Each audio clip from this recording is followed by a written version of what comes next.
اللہ کے دربار میں ہمارے اوپر کتنے عذاب آ چکے. کورونا وائرس آیا، لاکھوں لوگ مر گئے. جب یہ وبا آئی جانوروں والی، لاکھوں جانور مر گئے. سیلاب کا عذاب آیا، لاکھوں کروڑوں لوگ مر گئے اور گھر سے بے گھر ہو گئے. آدھے سے زیادہ ملک سیلاب زد ہو گیا ہے، لیکن یہ ہمارے گناہوں کی بدولت ہے. زنا ہم کرتے رہے لیکن اللہ کی طرف رجوع نہ کیا. ہم جوا کھیلتے رہے لیکن اللہ کی طرف رجوع نہ کیا.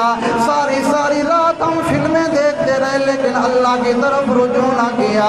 ساری رات ڈرامے دیکھتے رہے لیکن اللہ کی طرف رجوع نہ کیا.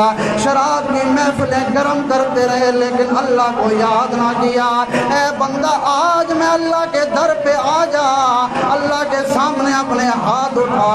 اللہ آج بھی یہ اعلان کر رہا ہے، فرمایا تاب وآمن وعمل عملا صالحا.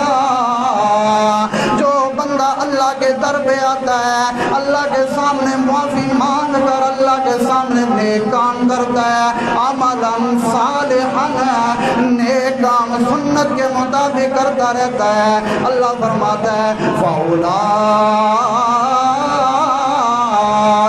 يُبَدِّلُ اللَّهُ سَيِّئَاتِهِمْ حَسَنَاتٍ. میں اللہ کا تم سے وعدہ ہے، جتنے گناہ بھی تم کرتے رہے ہو، ایک دفعہ اللہ کے سامنے جھک جاؤ، اپنے آنسو بہا دو. مجھے رب محمد کی قسم ہے، اللہ تمہارے گناہوں کو بھی نیکیوں میں تبدیل کر دے گا. اس لیے